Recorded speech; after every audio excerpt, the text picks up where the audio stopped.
Welcome to part 4 of The Human Prospect. We begin by contemplating the collapse of societies and civilizations.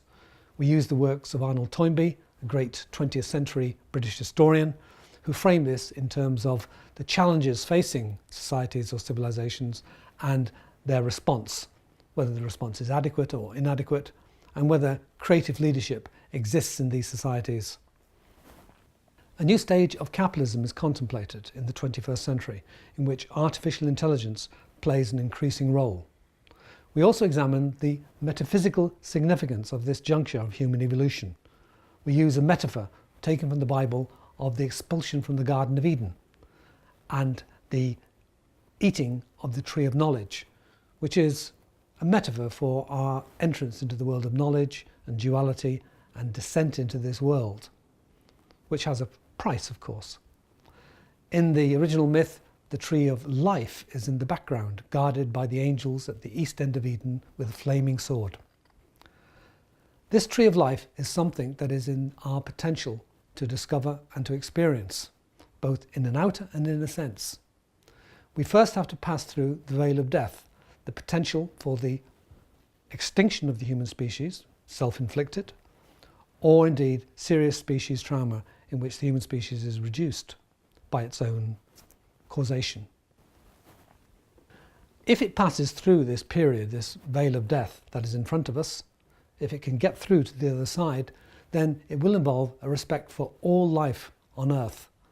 And possibly it will take us into an expansion into the cosmos, in terms of space travel, where we seek our expansion, which is complementary to the expansion of our consciousness, which is increasingly reaching out across the cosmos. And in particular, we also view this as an inner quest, not just an outer one, in which the experience of eternal life, or the deathless state, is something to be experienced in the enlightened state, but using enlightened in the Eastern sense of the term. We hope you enjoy the 4th part of the Human Prospect lecture. So there are, according to Toynbee, there are collapses of civilization, not just of the human prospect, but of certain civilizations. He expresses this as excessive challenge can crush a civilization.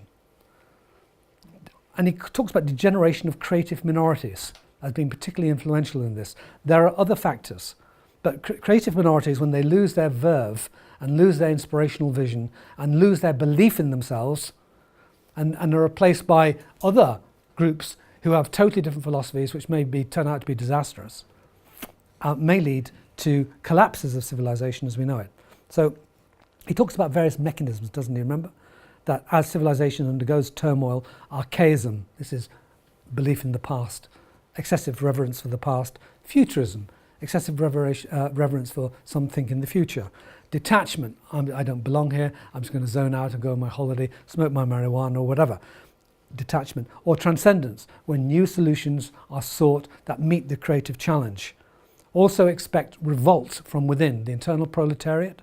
We're developing a massive internal proletariat in the Western world, aren't we?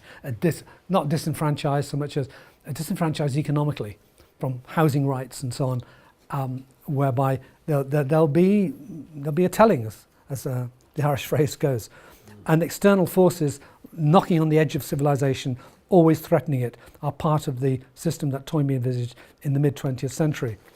Not all is doom and gloom, however, according to this. Artificial intelligence in a post-capitalist situation, according to Mason, might create new unbelievable levels of wealth if we can get around the coming catastrophes.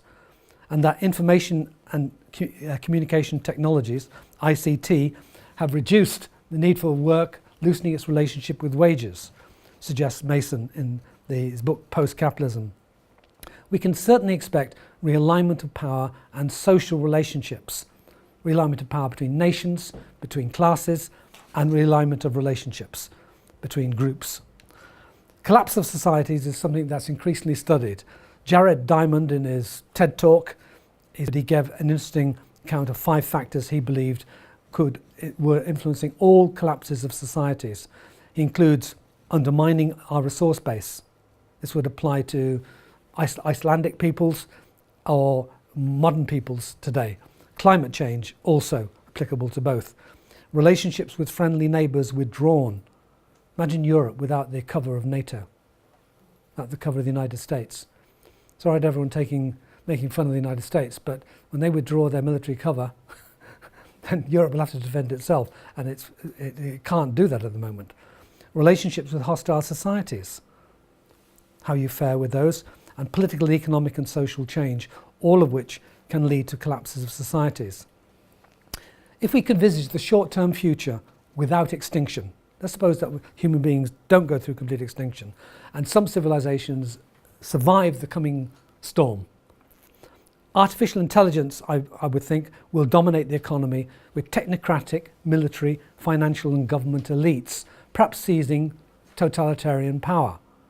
But it'd be very difficult for democracies to survive in these new unstable situations.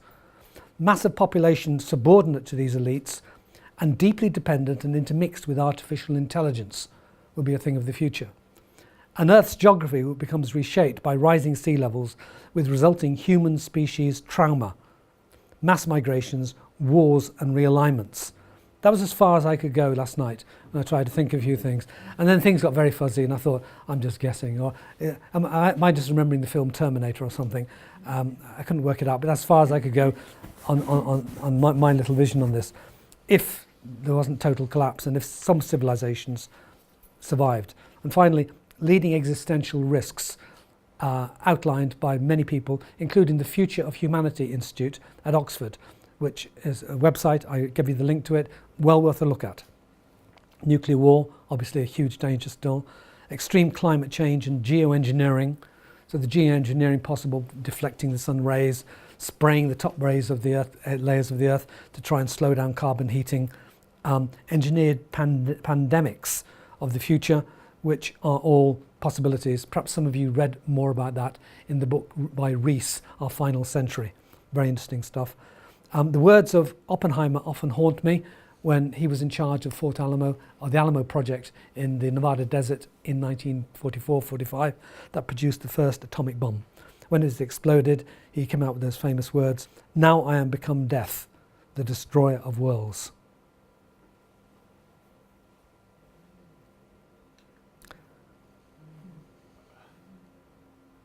Do you really think we're safe?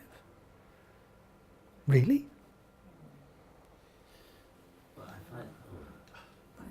Okay, that's finally leading existential risks.